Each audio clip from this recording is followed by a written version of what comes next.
野拈花，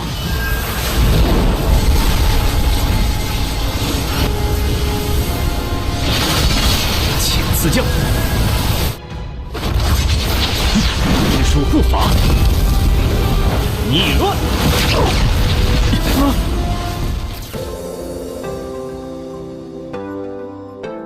Halo guys, kabar kalian gimana hari ini? Semoga dalam kondisi baik-baik saja ya. Kali ini admin akan melanjutkan alur cerita pembahasan singkat Donghua World of Immortals. Jika kalian lupa dengan episode sebelumnya, bisa cek di kolom playlist ya. Atau silahkan klik aja link alternatifnya yang telah admin sediakan di bagian atas kanan layar. Baiklah, tanpa berlama-lama lagi di opening, inilah alur cerita kelanjutannya. Setelah kemarin Xiao Chen bertemu dengan Lin Er dan Lan Nuo yang kala itu mau nyari tempat aman dengan bantuan Raja Naga miliknya Lan Nuo, terlihat jika ada Kai Luo yang datang ke tempatnya Xiao Chen sambil memperingatkan mereka kalau ada serangan udara dari para monster kecil di sana. Melihat hal itu, Lan Nuo pun ngajak mereka semua untuk pergi mengikuti Raja Naga kecil miliknya itu karena dia punya insting bertahan hidup yang cukup kuat. Hingga akhirnya mereka pun sampai di Sungai Darah yang merupakan ujung dari kota mati sana, di mana jika mereka bisa melewatinya, mitosnya sih mereka akan hidup lebih lama. 先相信他吧。我们得过石桥，对面有活路。难道这里就是传说中的血河地狱？何喜夜醉，奈何渡生，竟是条血河。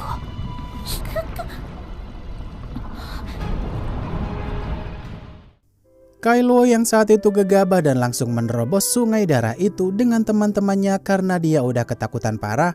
Nasnya di sini tuh Kai Luo dan kawan-kawan pun harus tewas karena serangan dari Sungai Darah tersebut tak mengizinkan siapapun untuk lewat.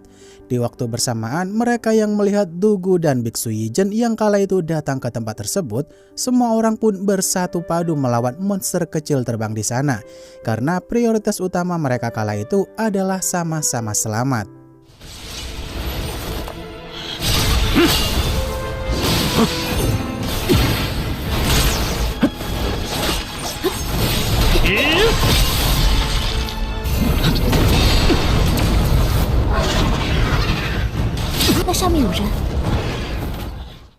Setelah gelombang pertama monster kecil terbang itu bisa dikalahkan Xiao Chen dan kawan-kawan, terlihat jika prajurit mati di kota sana pun pengen ikut keluar dari sana pula dan memojokkan Xiao Chen serta dan yang lainnya. Dalam situasi seperti ini, Raja Naganya Lan Nuo pun berubah jadi mode dewasa dan langsung menerobos masuk lewat jembatan sana. Dengan sekali gerak, Raja Naga itu bisa melenyapkan semua rintangan yang ada di tempat itu. Dan pada akhirnya dia pun menghancurkan formasi pelindung di bagian altar teleportasi yang jadi jalan keluar bagi mereka semua. 狮王龙。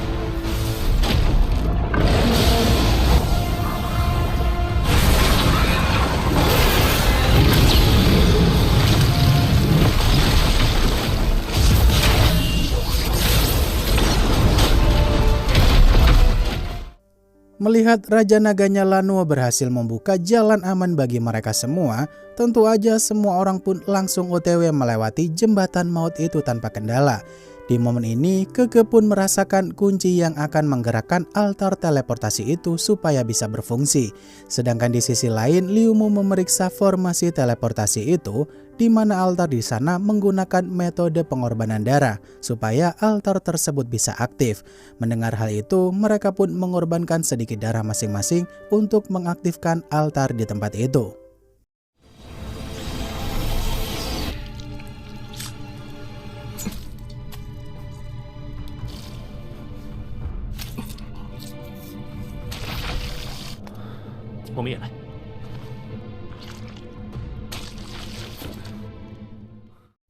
Liu Mu yang saat itu cukup bingung kenapa altar teleportasi itu tak bisa aktif sesuai perkiraannya tadi. Di waktu bersamaan tuh Keke mulai muncul sambil membawa kunci untuk mengaktifkan altar tersebut. Tapi sayangnya dia juga menarik perhatian penjaga kunci yang dia ambil tadi, di mana di momen itu pun Xiao Chen akan pergi menolong Keke lebih dulu. Sedangkan untuk urusan altar tersebut diserahkan kepada teman-temannya. Untuk menahan musuh dalam jumlah yang begitu banyak, Lan Nuo pun pun menggunakan teknik menghentikan waktunya lagi. 希望来得及。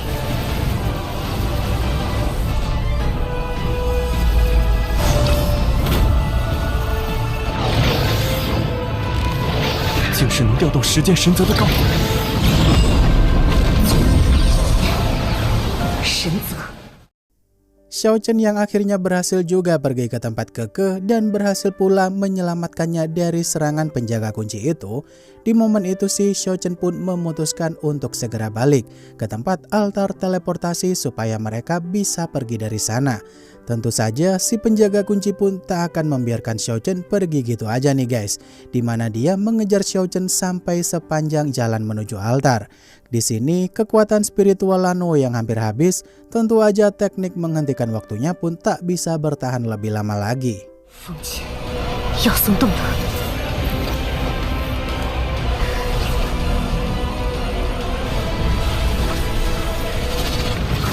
不好，他要破坏传送系统。此举。 Xiao Chen yang sedikit lagi akhirnya sampai di tempat altar kuno karena si penjaga kunci itu ngejar mulu. Di momen ini si penjaga kunci itu pun menggunakan serangan jarak jauh untuk menghancurkan altar teleportasi di sana. Melihat hal itu, Xiao Chen pun menggunakan teknik dewa tingkat pertama untuk menghentikan serangan si penjaga kunci tersebut. Dan ketika mereka diteleportasi dari kota mati sana, Xiao Chen pun melihat wajah Lano secara jelas kalau itu beneran dirinya. 入神。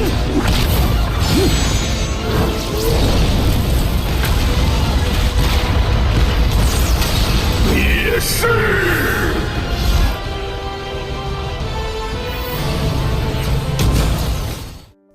Beberapa jam kemudian, Xiao Chen yang bangun-bangun ada di suatu gunung tempat reruntuhan klan naga. Kala itu sih dia pun menjelajahi tempat itu dulu, karena mereka semua tadi tuh diteleportasi di suatu tempat yang berbeda-beda. Di tempat itu, Xiao Chen pun melihat ada ukiran di reruntuhan sana, di mana gambar di ukiran tersebut menjelaskan kalau klan naga dulunya ditindas oleh sesuatu. Namun yang bikin Xiao Chen tetap penasaran sih, yang dia lihat tadi tuh beneran Lano atau hanya orang lain yang mirip Lano. 从这幅画看，龙族被这死城下面还有一片净土，血海、古山、汉宁。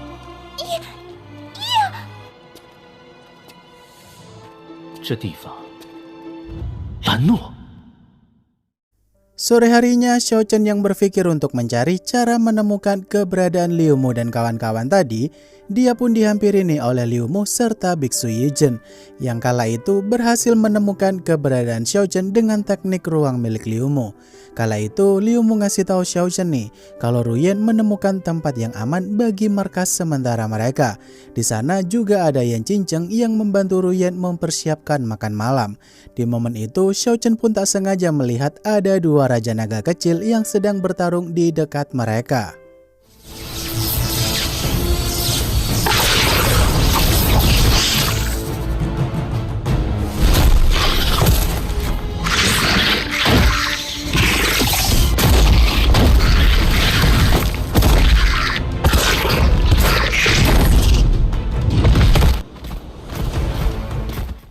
Setelah pertarungan dua raja naga kecil itu selesai, Xiao Chen pun berniat mau membantu salah satu raja naga kecil yang saat itu kalah.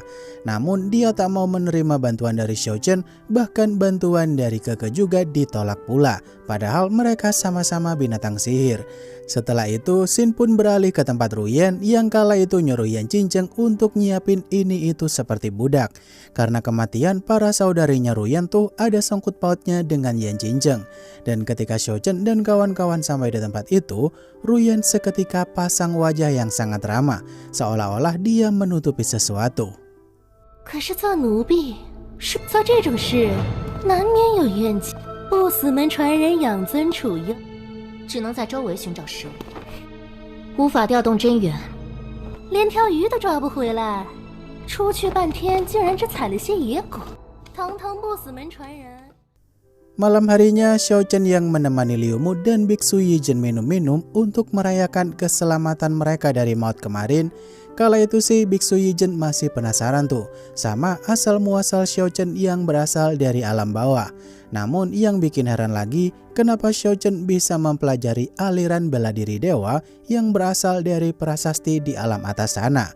Dan karena sedang gabut pula, Biksu Yijin pun ngajak Xiao Chen latihan tanding di sana, di mana Biksu Yijin pengen menguji teknik dewa tahap pertamanya yang dipakai Xiao Chen kemarin.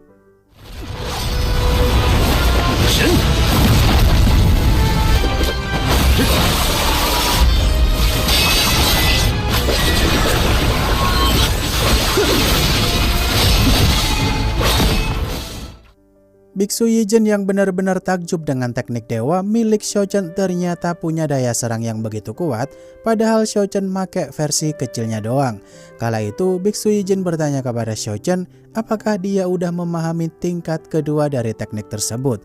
Kata Xiao Chen sih dia mulai sedikit paham pula dengan konsep dari teknik keduanya itu. Di momen ini Biksu Yijin pun memaksa Xiao Chen untuk menguji teknik tingkat keduanya tersebut.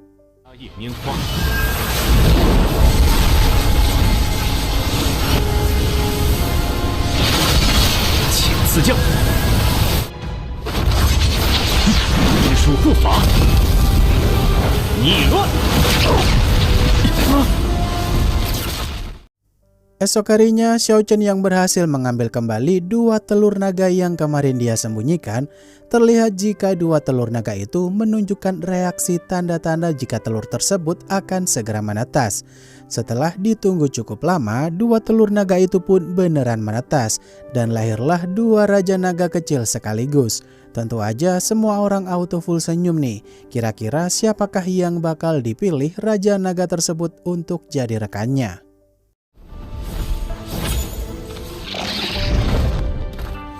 Zu龙头，2头都是。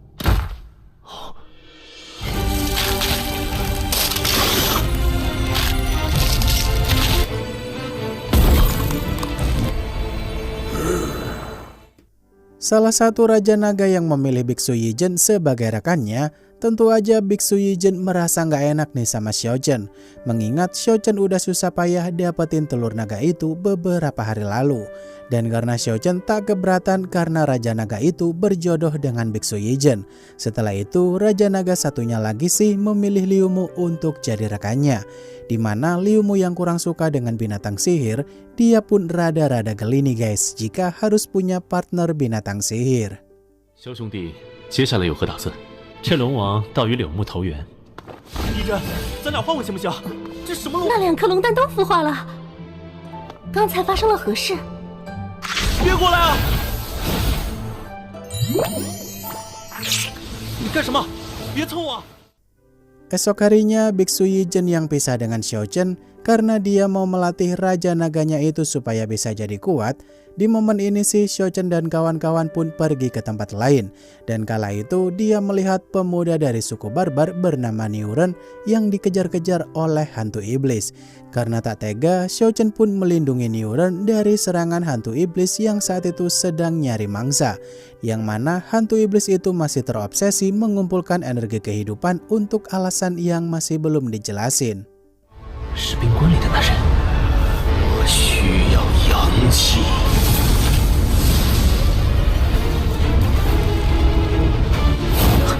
好强！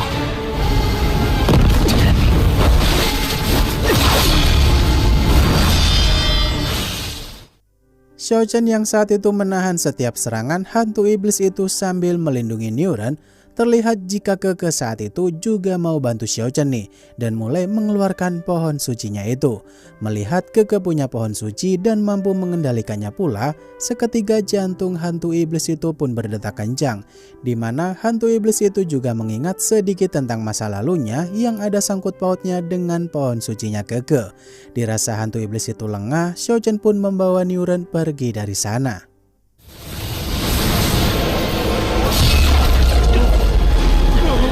岛上什么时候出了这等人物？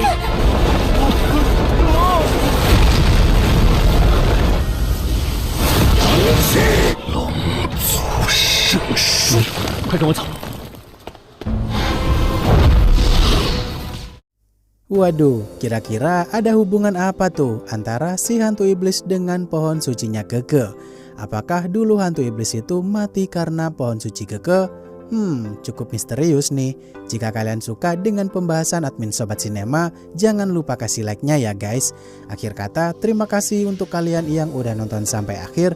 Sampai jumpa di video selanjutnya. Bye-bye.